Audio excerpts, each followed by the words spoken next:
Got a sign for train parking, but where do you park your car? Welcome to Coaster Trek. It is late August 2022 here at Virginia City, Nevada, one of the biggest boom towns of the Old West and now a tourist town. Today's video is a ride on the biggest short line of that time, the Virginia and Truckee Railroad, which transported precious metals and people at the time. Then when they started going out of business, much of their equipment was used in the movie industry. Now you can ride the rails again on part of that historic route.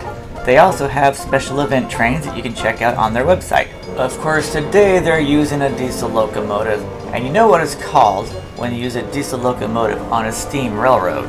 Blasphemer! Blasphemer! But we're gonna ride the train anyway, since it's impossible for me to schedule coming back when they're running the steam engine. This is the old train station. You can buy a ticket here or online. And it was pretty windy. My camera really picks up that wind though, doesn't it? This is the waiting room inside the train station. While on the train ride, I'll be popping in some extra videos and photos of Virginia and Truckee. And after the ride, please check the video of the Nevada Railway Museum.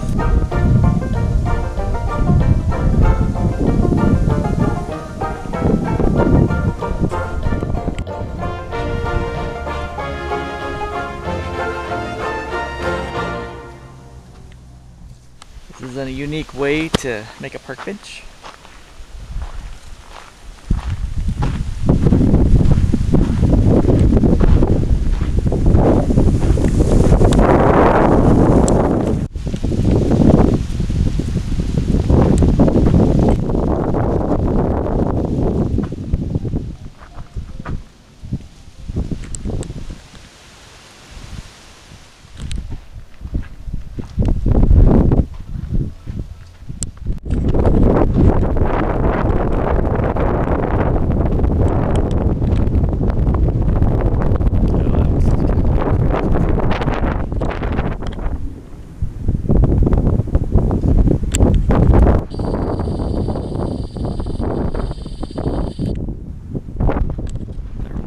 Locomotive built in 1872.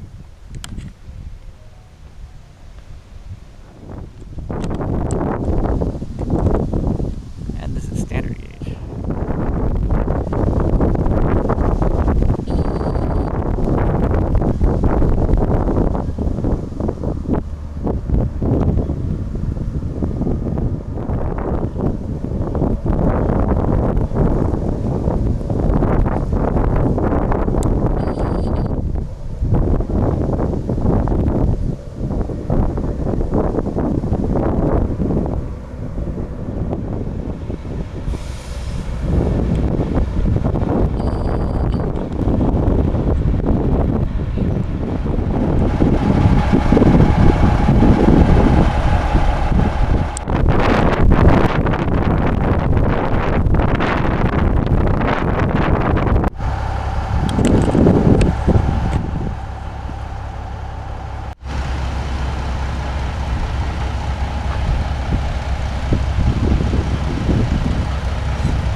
The Federal Railway Administration mandates that I keep a couple of strong eyes out all the way down to Gold Hill.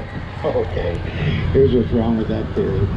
I'm an old man, I haven't had strong eyes in 30 years. So I just kind of cross my fingers and hope we don't hit anything really hard. Oh yeah, I gotta warn you, today has been a record hat day. 5 hats. 5 hats, Tom. This little railroad was first constructed back in 1869 and they completed it by 1872. That means we're 150 years old. No, this isn't the original curve. Half those people are dead. The Bank of California had no choice but to build this railroad because they had simply repossessed too many mines. Now they had to have a cheap way to get all of their ore down to the Carson River Canyon because that's where they owned the hydraulic mills. They really had a complete stranglehold on everything going on up here, and because of that, they weren't very well liked. Right now I'm pointing off to the east.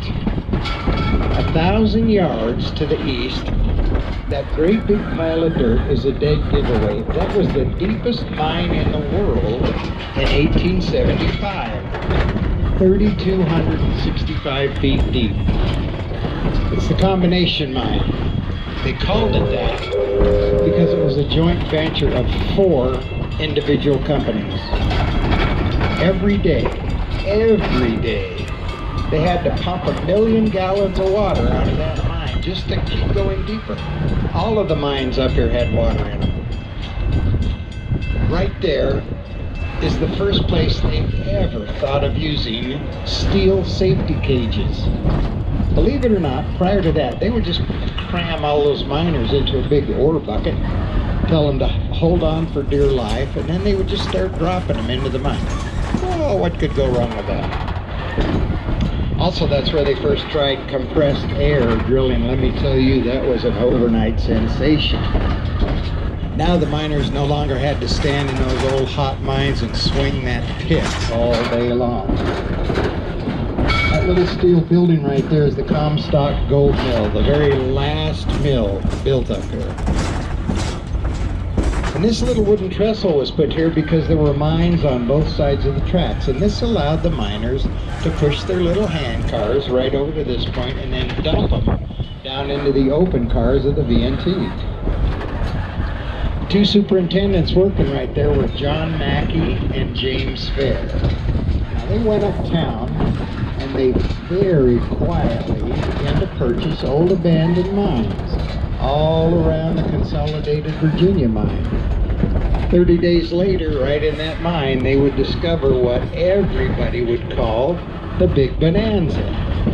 They found a ledge of silver ore 40 feet thick. Set a new world record. And it still holds the record. It's never been beaten.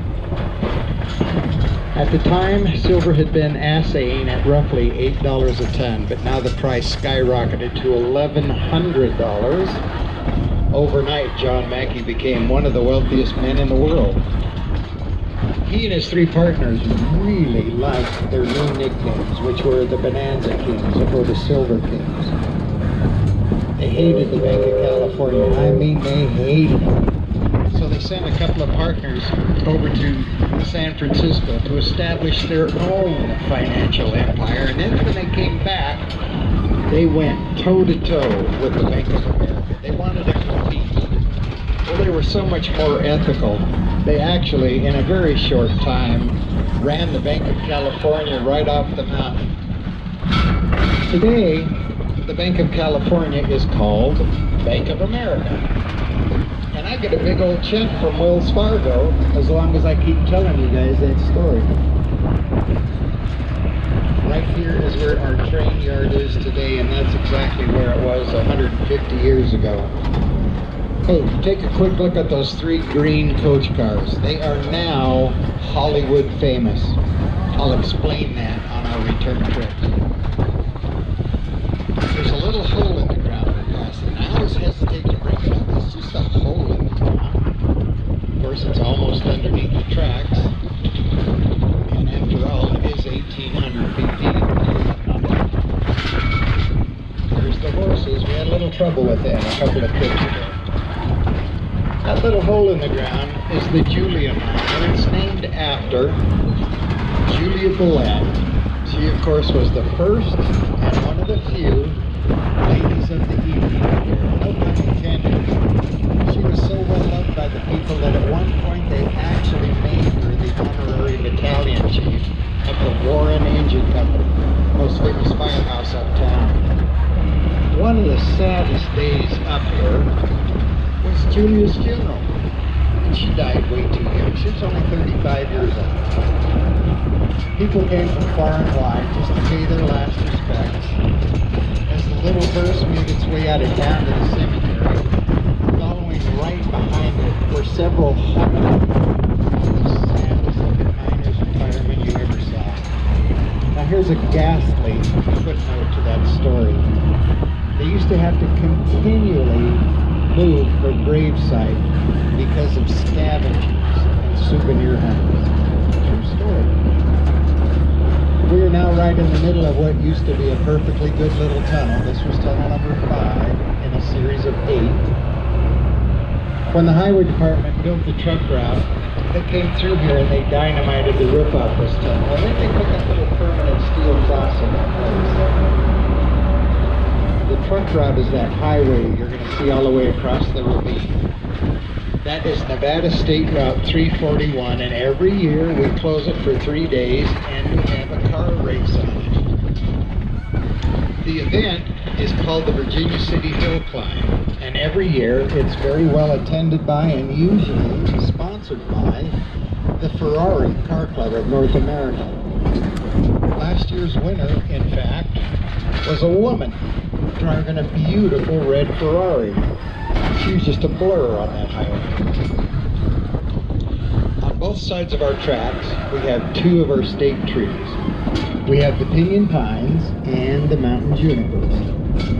The pinyon pines offered up the staple for both the Washoe and Paiute Indian diets in the form of pine nuts. Can anybody tell me what we still make with pine nuts? Pesto, yeah. Why do we harvest juniper berries? What do we get? Gin. Say gin. Say gin. Obviously hasn't finished college yet, or he'd know about gin. I'm going to try and describe what life was like for a miner. Ready? Horrible. Every one of these mines of any depth at all had air temperatures of 140, and they all had water. The water temperature was 190. These were the best hard rock miners in the world, but even they could only work 15 minutes. And then they'd actually start to just slump. And if they were lucky, somebody would douse them with a bucket of water, and then they'd go right back to work. More often than not, they did that 6 days a week, because at the end of every shift, they were going to be paid $4. Made them the highest paid miners in the world. Up here, 75 cents would get them all the steak they could lift, and if they were still hungry, they would get dessert.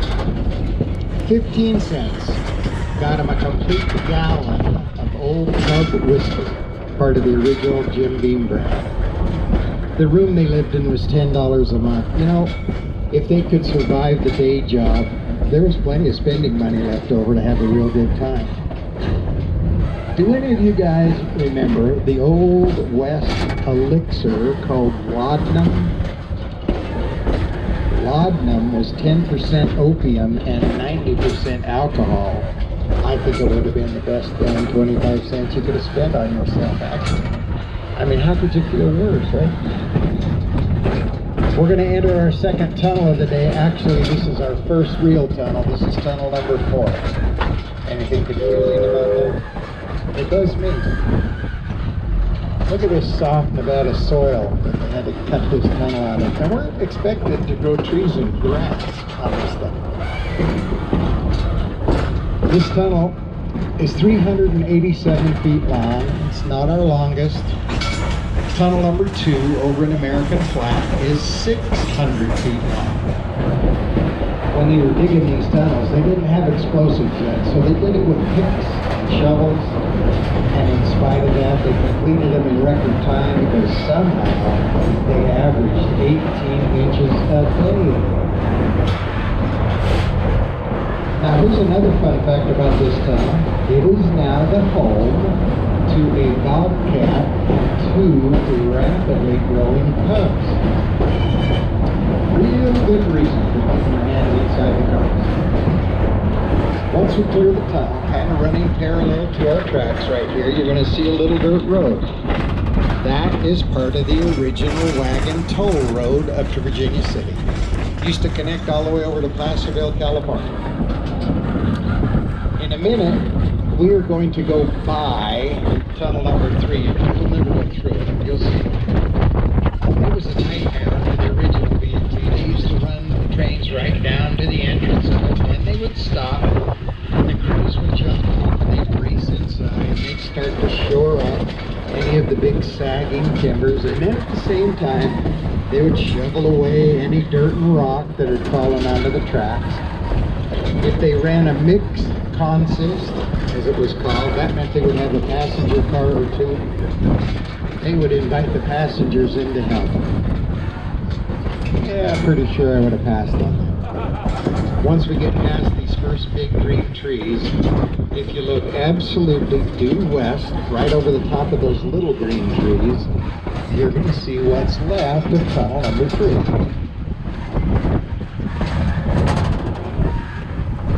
Right there.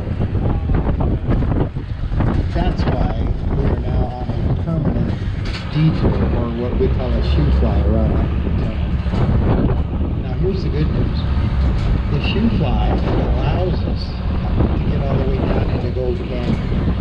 And there's still some prevalent buildings you're going to see down there. The first one is going to be the long, sloping steel roof of the Crown Point Mill, and it sits directly beneath the famous Crown Point Mine. Early on, this whole area was called Crown Point because of that mine. When you get back home, you can go on YouTube and look up Crown Point Mill, Gold Hill, Nevada, and they'll show you the inside of the mill, and then they explain how they used to extract all that gold and silver from the quartz. The Gold Hill Hotel down there was the finest of the Old West and the longest in continuous operation in the state of Nevada. They actually opened in 1859. That's before Nevada was Nevada. The last building, the one right there with the red brick facing on it, is the Bank of California. I wish you could have seen the vault. Within 3 months of completing their railroad, the boys of the bank enjoyed a profit of $500,000 every month. Now that was a prosperous little short line book. $500,000. With that kind of money, we could probably fill up almost everybody's tank with gas. Well, maybe not all those guys, but most of us. There's a little bell hanging in this monument. It used to hang above the Liberty Firehouse that was located right here.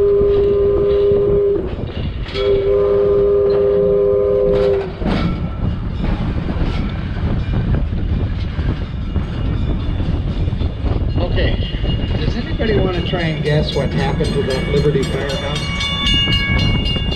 It did burn down. That's all we have left is that stupid bell.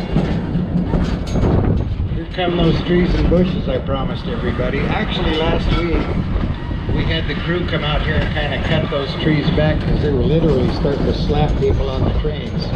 They'll be back. In a month, there'll be a little herd of deer under those bushes. Right up there over your shoulders are where the very first major gold discoveries were made way back in 1869. And that's how this whole area finally became known as Gold Hill. While those miners were desperately searching for all that gold, they had to keep working around that thick blue mud, and it was a mess. Got all over everything. They just kept shoveling it off to the side. And then they realized that once it dried, it became as solid as concrete. So they started taking it uptown, and they were filling in potholes in the streets with it. Then one day, some much more experienced Mexican miners came through here, and they looked at that mud that was being thrown away, and then they kind of looked at each other, and then one of them pointed to it and said, "Mucha plata," which loosely translated to, "Why are these idiots throwing away all that valuable silver for?" Well, late that night, those potholes began to reappear.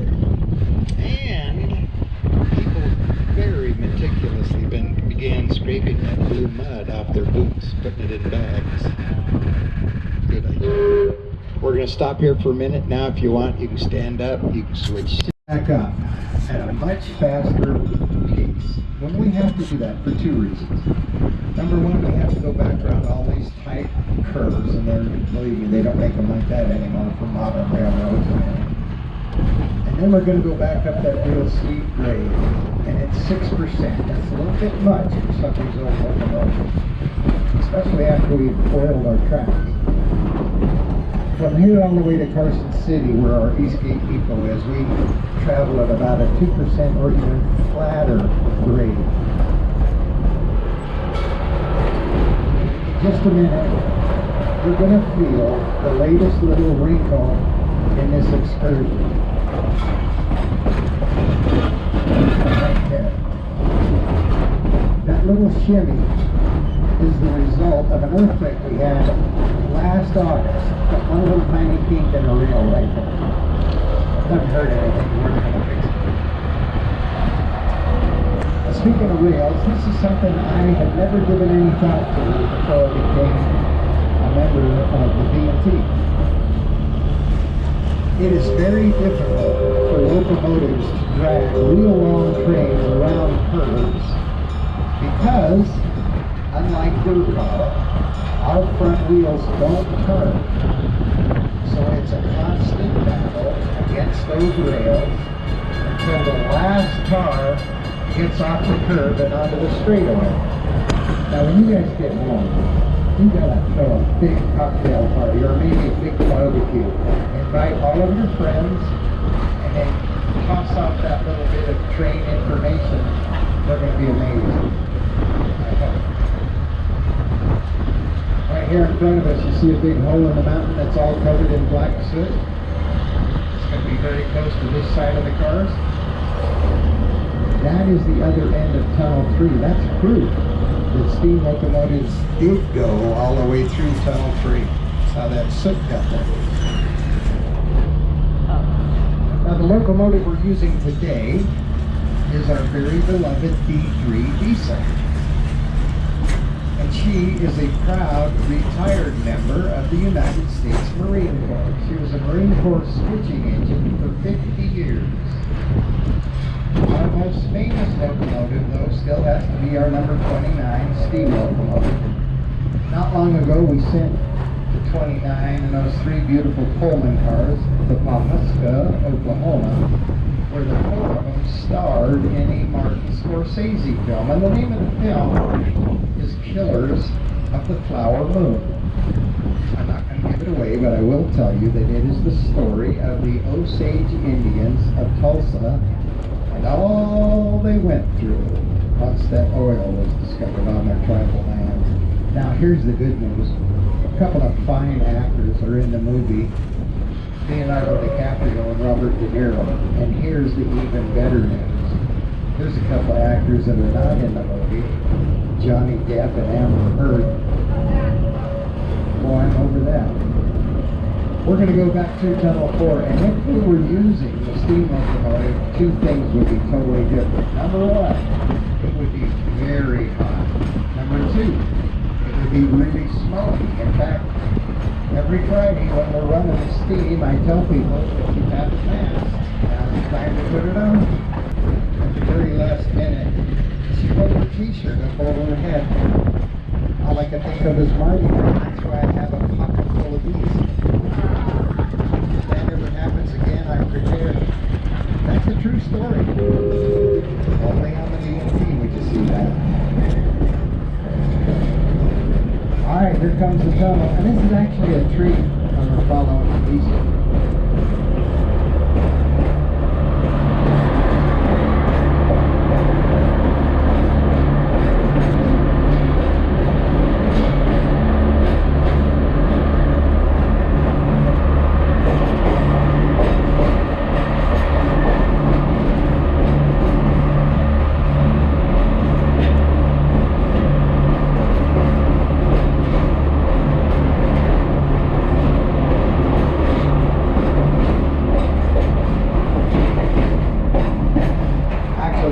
Upside to following the steam locomotive through the tunnel.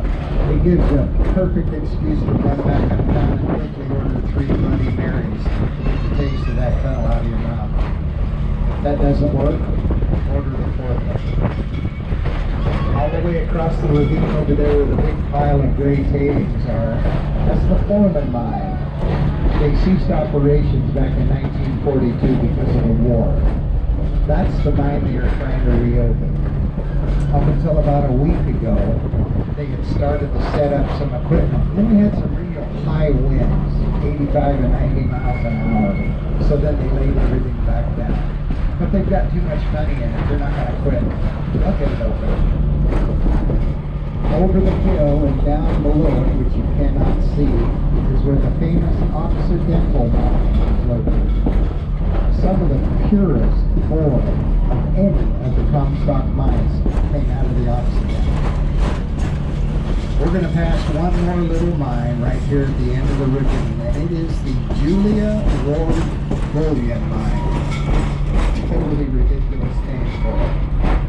Because after 4 solid years of digging, they still haven't found any ore at all, much less bullion. And the only reason they kept digging is that way they could keep selling completely worthless mining stock. It happened up here all the time. Everybody did it. Rumors of stock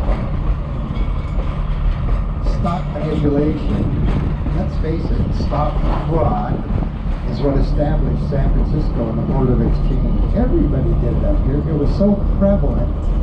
Nevada led the nation in establishing several very strict regulatory mining laws. They had to.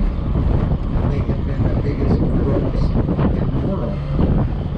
Please stay in that seat for me, okay? Stay right there glued to that seat. We're going to go back to Tunnel 5. And going this direction, I think, opens up probably the most panoramic view we still have of the Comstock. For example, way out there ahead of this locomotive is a beautiful Catholic church, St. Mary's of the Mountains. And in a minute, on the other side of our tracks, you'll be able to see, way up on Sun Mountain, that large Victorian-style building, and it's the Fourth Ward School. One of the finest of the Old West. The very first one to have indoor plumbing. The Catholic Church played a very important role in the history of Virginia City. Fires were a real common thing, but the one that everybody called the Great Fire began in October of 1875, and it started early one morning way out on the north end of town. Others came out and they begged Bishop Patrick Minot to use that church as a fire break, and he said, okay, but you have to promise to rebuild it. And they did, they promised.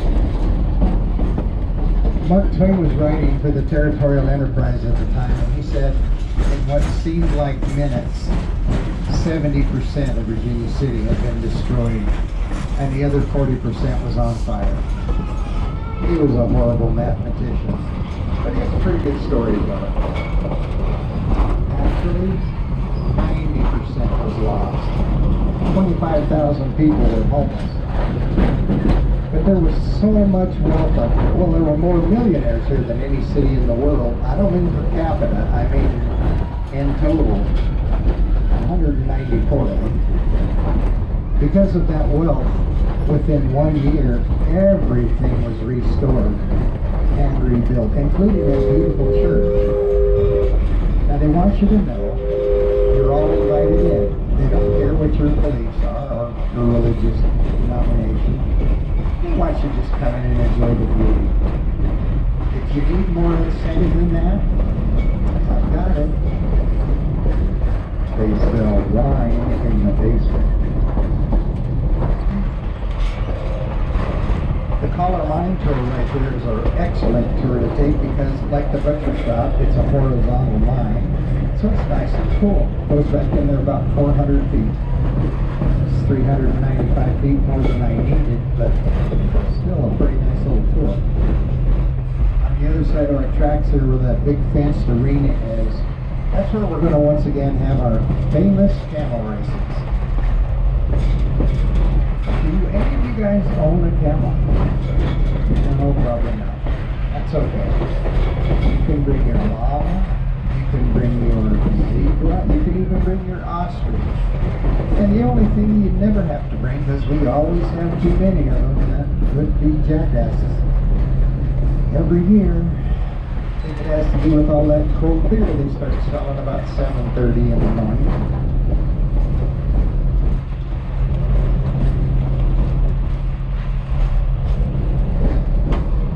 Once we get past this little Comstock Road Mill, you're going to be able to look out there to the east. You'll see a little cone-shaped hill sitting in a little saddle with the Truckee Mountains. That is called Sugarloaf. Uptown, they will tell you that Sugarloaf starts a 100-mile gig. I don't think it's quite 100 miles, but it's still a beautiful view, especially when it's not all filled with smoke.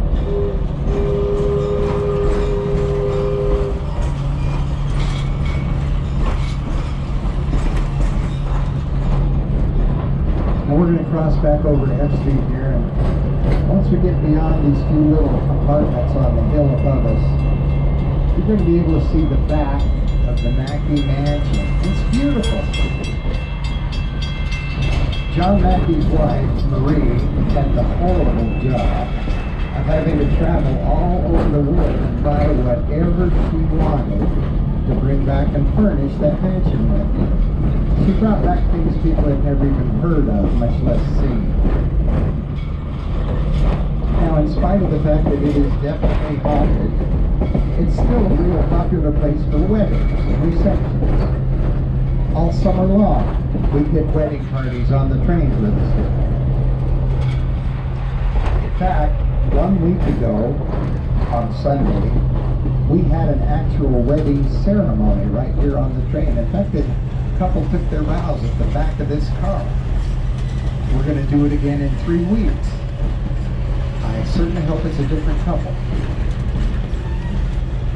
This whole trip is over. We want to thank you guys for joining us. We also want you to do 2 things. Wherever you're traveling today, please do so safely. Thanks for viewing. Be sure to comment below, click that like button, the share button, and that subscribe button, and check out my other videos and playlists, and I'll see you again soon.